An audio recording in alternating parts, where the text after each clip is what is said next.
कहानी का सारांश है चालाकी का फल। अगर आप मेरे चैनल पर नए हैं तो प्लीज चैनल को सब्सक्राइब करें और बेल आइकॉन दबाना न भूलें। चलिए शुरू करते हैं।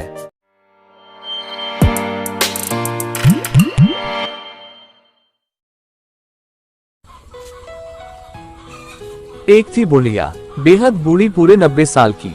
एक तो बेचारी को ठीक से दिखाई नहीं पड़ता था, ऊपर से उसकी मुर्गियां चराने वाली लड़की नौकरी छोड़कर भाग गई। बेचारी बुढ़िया सुबह मुर्गियों को चराने के लिए खोलती तो वे पंख फड़फड़ाती हुई सारी की सारी बुढ़िया के घर की चारदीवारी फांद कर अड़ोस पड़ोस के घरों में भाग जाती और को कुड़ करती हुई सारे मोहल्ले में हल्ला मचाती हुई घूमती। कभी वे पड़ोसियों की सब्जियां खा जाती तो कभी पड़ोसी काटकर उन्हीं की सब्जी बना डालते। दोनों ही हालतों में नुकसान बेचारी बुढ़िया का होता। जिसकी सब्जी बर्बाद होती वह बुढ़िया को भला बुरा कहता और जिसके घर में मुर्गी पकती उससे बुढ़िया की हमेशा की दुश्मनी हो जाती। थक हार कर बुढ़िया ने सोचा कि बिना नौकर के मुर्गियां पालना उसकी जैसी कमजोर बुढ़िया के बस की बात नहीं। भला वो कहाँ तक डंडा लेकर एक एक मुर्गी हाँकती फिरे, जरा सा काम करने में ही तो उसका दम फूल जाता था। तो फिर क्या था, बुढ़िया निकल पड़ी लाठी टेकती नौकर की तलाश में। पहले तो उसने अपनी पुरानी मुर्गियां चराने वाली लड़की के घर गई, लेकिन उसका कहीं पता नहीं लगा। यहाँ तक कि उसके माँ बाप को भी नहीं मालूम था कि लड़की आखिर गई तो गई कहाँ। बुढ़िया बोली, नालायक और दुष्ट लड़की, कहीं ऐसे भी भागा जाता है, न अता न पता, सबको परेशान करके रख दिया। बुढ़िया बड़बड़ाई और आगे बढ़ गई। थोड़ी दूर पर एक भालू ने बुढ़िया को बड़बड़ाते हुए सुना तो वह घूमकर सड़क पर आ गया और बुढ़िया को रोककर भालू बोला, बुढ़िया नानी नमस्कार, आज सुबह सुबह कहाँ जा रही हो? सुना है तुम्हारी मुर्गियाँ चराने वाली लड़की नौकरी छोड़कर भाग गई है। अगर तुम्हें अच्छा लगे तो मुझे ही नौकर रख लो, तुम्हारी मुर्गियों की खूब देखभाल करूँगा। बुढ़िया ने खिसियाकर उत्तर दिया, अरे हटो, तुम भी क्या बात करते हो? एक तो नीले काले मोटे बदसूरत हो, मुर्गियां तो तुम्हारी सूरत देखते ही भाग खड़ी होंगी। फिर तुम्हारी बेसुरी आवाज उनके कानों में पड़ी तो वे मुड़कर घर की ओर आएंगी भी नहीं। एक तो मुर्गियों के कारण मोहल्ले भर से मेरी दुश्मनी हो गई है, और दूसरी बात, तुम्हारे जैसा जंगली जानवर और पाल लूं तो मेरा जीना भी मुश्किल हो जाए। छोड़ो मेरा रास्ता, मैं खुद ही ढूंढ लूंगी अपने काम की नौकरानी। बुढ़िया आगे बढ़ी तो थोड़ी ही दूर पर एक सियार मिला और सियार बोला, राम राम बुढ़िया नानी, किसे खोज रही हो? बुढ़िया खिसियाकर बोली, अरे सियार, मैं खोज रही हूँ एक भली सी नौकरानी जो मेरी मुर्गियों की देखभाल कर सके। देखो, मेरी पुरानी नौकरानी इतनी दुष्ट छोरी निकली कि बिना बताए कहीं भाग गई। अब मैं मुर्गियों की देखभाल कैसे करूँ? कोई कायदे की लड़की बताओ जो 100 तक गिनती गिन सके ताकि मेरी 100 मुर्गियों को गिनकर घर में बंद कर सकें। यह सुनकर सियार बोला, बुढ़िया नानी, ये कौन सी बड़ी बात है? चलो अभी मैं तुम्हें एक लड़की से मिलवाता हूँ। मेरे पड़ोस में ही रहती है, रोज जंगल के स्कूल में पढ़ने जाती है, इसलिए 100 तक गिनती उससे जरूर आती होगी।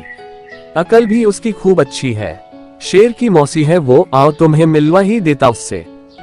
बुढ़िया लड़की की तारीफ सुनकर बड़ी खुश होकर बोली, जुग जुग जियो बेटा, जल्दी बुलाओ उसे, कामकाज समझा दूं। अब मेरा सारा झंझट दूर हो जाएगा। लड़की मुर्गियों की देखभाल करेगी और मैं आराम से बैठकर मक्खन बिलोया करूंगी। सियार भागकर गया और अपने पड़ोस में रहने वाली चालाक पूसी बिल्ली को साथ लेकर लौटा। पूसी बिल्ली बुढ़िया को देखते ही बोली, बुढ़िया नानी नमस्ते, मैं कैसी रहूंगी तुम्हारी नौकरानी के काम के लिए? नौकरानी के लिए लड़की के जगह बिल्ली को देखकर बुढ़िया चौंक गई, बिगड़ कर बोली, हे भगवान, कहीं जानवर भी घरों में नौकर हुआ करते हैं? तुम्हें तो अपना काम भी सलीके से करना नहीं आता होगा, तुम मेरा काम क्या करोगी? लेकिन पूसी बिल्ली बड़ी चालाक थी, आवाज को मीठी बनाकर मुस्कुरा कर बोली, अरे बुढ़िया नानी, तुम तो बेकार ही परेशान होती हो। कोई खाना पकाने का काम तो है नहीं जो मैं न कर सकूं। आखिर मुर्गियों की ही देखभाल करनी है ना, वो तो मैं खूब अच्छी तरह कर लेती हूँ। मेरी माँ ने तो खुद ही मुर्गियाँ पाल रखी हैं, पूरी 100 मुर्गी हैं। मैं ही गिनकर चराती हूँ और मैं ही गिनकर बंद करती हूँ। विश्वास न हो तो मेरे घर चलकर देख लो। एक तो पूसी बिल्ली बड़ी अच्छी तरह बात कर रही थी और दूसरे तरफ बुढ़िया काफी थक भी गई थी, इसलिए उसने ज्यादा बहस नहीं की और पूसी बिल्ली को नौकरी पर रख लिया। पूसी बिल्ली ने पहले दिन मुर्गियों को घर में से निकाला और खूब भाग दौड़ कर पड़ोस में जाने से रोका। बुढ़िया पूसी बिल्ली की इस भाग दौड़ से संतुष्ट होकर घर के भीतर आराम करने चली गई। कई दिनों से दौड़ते भागते बेचारी काफी थक गई थी तो उसे नींद भी आ गई। इधर पूसी बिल्ली ने मौका देखकर पहले ही दिन 6 मुर्गियों को मारा और चट कर गई। बुढ़िया जब शाम को जागी तो उसे पूसी की इस हरकत का कुछ भी पता न लगा। एक तो उसे ठीक से दिखाई नहीं देता था और उसे 100 तक गिनती भी नहीं आती थी। फिर भला वह इतनी चालाक पूसी बिल्ली की शरारत कैसे जान पाती। पूसी बिल्ली अपनी मीठी मीठी बातों से बुढ़िया को खुश रखती और आराम से मुर्गियां चट करती जाती। पड़ोसियों से अब बुढ़िया की लड़ाई भी नहीं होती थी, क्योंकि मुर्गियां अब उनके अहाते में घुसकर शोरगुल में नहीं करती थी। बुढ़िया को पूसी बिल्ली पर इतना विश्वास हो गया कि उसने मुर्गियों के घर की तरफ जाना छोड़ दिया। कुछ समय बाद एक दिन ऐसा आया जब मुर्गी के घर में 20-25 मुर्गियां ही बची। उसी समय बुढ़िया भी टहलती हुई उधर ही आ पहुंची। इतनी कम मुर्गियां देखकर उसने पूसी बिल्ली से पूछा, क्यों री पूसी, बाकी मुर्गियों को तूने चरने के लिए कहाँ भेज दिया? पूसी बिल्ली ने झट से बात बनाई और बोली, अरे और कहाँ भेजूंगी बुढ़िया नानी, सब पहाड़ के ऊपर चली गई हैं।